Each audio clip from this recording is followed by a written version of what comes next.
Hola, j'espère que vous allez bien. Bienvenue dans cette toute nouvelle vidéo. Aujourd'hui, je vous retrouve pour un What's on my iPad.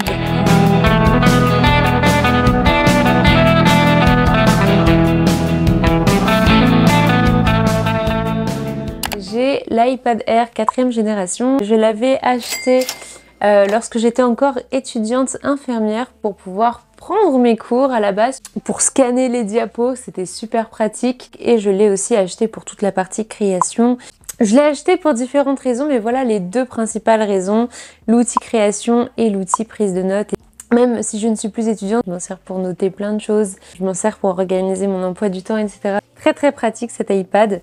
Donc aujourd'hui, on se retrouve pour que je vous explique un petit peu ce que j'ai dans mon iPad. Je vais vous présenter les différentes applications que j'utilise. Je me suis dit que ça pourrait vous intéresser. Donc je vais vous afficher le partage d'écran juste ici. Hop, on arrive, la page de présentation est comme ça. Donc mon fond d'écran, je l'ai fait sur Canva. Vous pouvez aussi vous inspirer de Pinterest. Donc je vais vous expliquer du coup comment j'ai réalisé cette petite présentation là. C'est très esthétique, hein. J'ai essayé de mettre un peu tout dans les mêmes tons, dans les mêmes couleurs. Toutes les applis sont bien rangées. J'ai fait la même chose sur mon téléphone.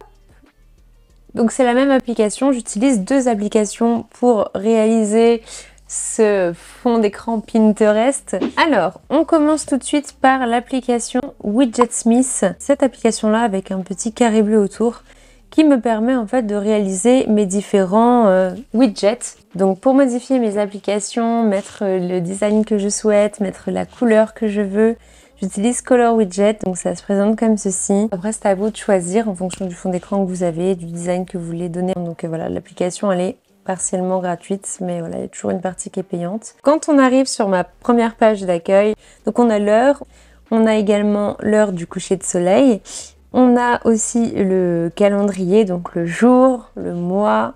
On a des petites photos. La première, c'est une photo vraiment inspi parce que c'est bientôt l'été. Je pars bientôt en vacances, je pars tout le mois d'août, donc voilà, c'est un peu pour me motiver. New York, c'est le prochain voyage que je suis censée faire. J'aime beaucoup mettre des images motivantes en fond d'écran pour garder mon objectif en vue en fait. Et juste en dessous, on a mes deux bébés d'amour, dont mon premier bébé, parce que j'ai mon chien et le chien de mon copain, mais c'est mes deux bébés d'amour quand même. Ensuite, donc sur la première page d'accueil, on a l'application réglage que j'ai modifiée. Du coup, on a à côté caméra, appareil photo, vidéo. À côté, on a la galerie photo, donc voilà, basique. Pour l'instant, il n'y a rien de très intéressant. L'Apple Store, donc voilà, c'est des trucs un peu basiques que j'ai laissés sur la page d'accueil. En dessous, on arrive à la partie un peu plus intéressante, puisque ce sont des applis dont je me sers très souvent. Donc on a Pinterest. Pinterest, c'est vraiment, si vous ne connaissez pas, la plateforme d'inspi. Mon copain, je sais qu'il utilise aussi beaucoup Pinterest pour s'inspirer pour la rénovation de la maison. Moi, je vais vous montrer du coup comment ça marche. Donc j'ai plusieurs tableaux, vous voyez, j'ai automne, outfit inspiration, des inspirations de bagues de fiançailles, d'anniversaire pour les gâteaux à réaliser, des décos à réaliser, des inspirations pour la chambre, pour la cuisine, pour le design de la buanderie, des idées de coiffure, vous voyez, il y a un peu de tout, des idées de photos Insta, des idées de shooting photo pour couple, des idées de déco de bureau. Et pour vous dire à quel point il y a du choix sur cette appli, moi j'adore cette appli. Ensuite, on retrouve YouTube. À YouTube, vous êtes actuellement sur YouTube. YouTube parce que j'ai ma chaîne YouTube et parce que je suis une grosse consommatrice aussi des vidéos YouTube. Je regarde beaucoup. Facebook, c'est un peu plus obsolète, on va dire, mais j'y suis plus pour la famille. Messenger apparaissent plus pour converser avec la famille. Home, alors Home, cette application ne me sert pas encore, mais quand on sera dans la maison, tout sera connecté. On pourra allumer, éteindre, changer la couleur des lumières, etc. comme on veut du téléphone ou de l'iPad. Ensuite, on a Weather, donc la météo. Netflix, voilà la base. J'ai aussi Amazon Prime, mais c'est plus Netflix que je consomme, donc c'est pour ça que je l'ai mis dans la première page. Là, Files, donc c'est tout ce qui est fichier. Je range tout dedans, mes contrats, mes factures, mes prochaines collabs, mes prochains partenariats, mes prochains projets professionnels, tout est rangé là-dedans. Donc là, on a l'application Notes. Notes, je m'en sers énormément. Ensuite, on a l'application Podcast. Alors Podcast, c'est des audios en fait que vous écoutez sur différents sujets. J'aime bien écouter ça. Ensuite, on a Reminder, tous mes rappels. La calculatrice aussi, que je m'en sers pas mal pour la compta, pour tout ce qui est déclaration auprès de l'URSSAF et tout. Enfin bref, j'ai pas mal de calculs à faire. Donc là, on a une grosse phrase motivante. Pareil, vous pouvez retrouver ça sur Pinterest et ensuite mettre ça dans un widget. Fais ce que tu aimes et fais-le souvent. Moi, c'est une phrase qui me parle beaucoup puisque, voilà, comme vous le savez, j'ai complètement là, quitté le milieu médical pour me lancer en tant qu'auto-entrepreneuse. Et je m'épanouis tellement depuis, donc c'est vraiment une phrase qui me motive, qui m'inspire à faire ce que j'aime et à le faire tout le temps. Donc là, on a l'application livres. On retrouve des livres que j'ai déjà lus, des livres que j'ai achetés. On a GoodNotes. GoodNotes qui est une application qui est payante, il me semble. Donc pareil, j'utilise, vous voyez, pour créer des petites to-do lists, pour créer des plannings. Donc voilà, c'est pas mal, on peut vraiment créer plein de choses avec cette appli-là. Ensuite, on retrouve Procreate, qui est une application qui est payante également. Procreate, c'est vraiment, si vous avez un iPad, c'est vraiment l'application qui est intéressante à voir si vous aimez dessiner, si vous aimez créer. Vous pouvez faire plein de choses avec. Donc après ça, je ne vais pas aller en détail là-dessus. Pour toutes les applications, je rentre pas dans les détails. Si vous voulez des détails, vous me posez des questions en commentaire. Et puis sinon, vous allez voir sur YouTube, vous tapez tuto Procreate, vous allez avoir plein de choses. On retrouve Notability, qui est une application qui est payante également. Notability, je m'en servais beaucoup pour ma prise de cours. On trouve pas mal de choses.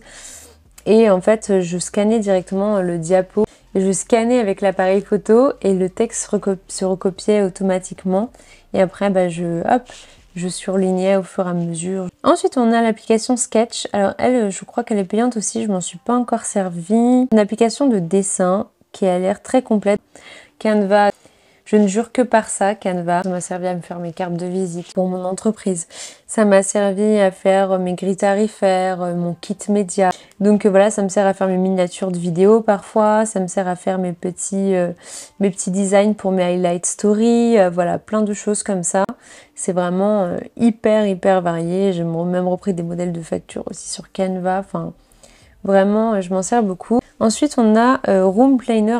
Bref, vous pouvez recréer différents plans. Vous pouvez recréer une pièce avec les mesures exactes de votre pièce. Recréer une pièce pour savoir quelle peinture vous allez mettre, quel sol vous allez mettre. Vraiment faire des simulations, quels meubles vous allez mettre, où vous allez les placer, etc. Moi, je m'en suis beaucoup servi pour la maison, hein, forcément. Ensuite, on a Le Monde. Alors ça, je m'en sers de moins en moins. Ensuite, on a Google Agenda. Alors Google Agenda, je m'en sers beaucoup. Donc voilà, là je suis en plein dedans, filmer vidéo YouTube, c'est parfait, je respecte tout à fait mon planning. Ensuite, on a l'application Auto-entrepreneur. On adore cette appli. En dessous, on retrouve l'application téléphone, messages, FaceTime. Donc les applications que j'utilise aussi très souvent, hein, quotidiennement.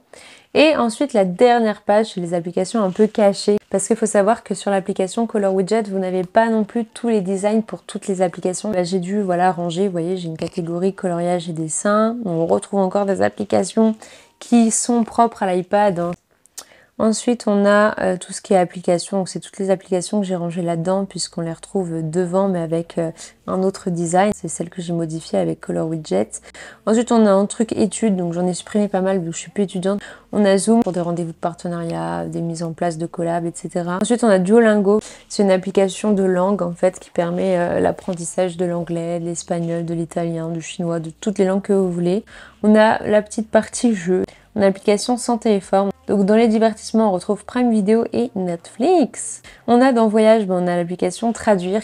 On a Voyage Privé, évidemment, Voyage Privé, pareil. C'est une application dont je me suis beaucoup servie. Ensuite, on a tout ce qui est retouche photo. Donc là, j'ai beaucoup de choses. On retrouve le fameux YouTube Studio. YouTube Studio a une application qui est utile pour les créateurs de contenu sur YouTube. Voilà pour ce que contient mon iPad, des applications que j'utilise. J'espère que cette vidéo vous aura plu. N'hésitez pas, si vous avez la moindre question, à me les poser en commentaire. Je vous invite aussi à vous abonner à ma chaîne YouTube pour manquer aucune prochaine vidéo. Mais en attendant, je vous fais de très gros bisous. Je vous dis à très vite pour une prochaine vidéo. Ciao, ciao!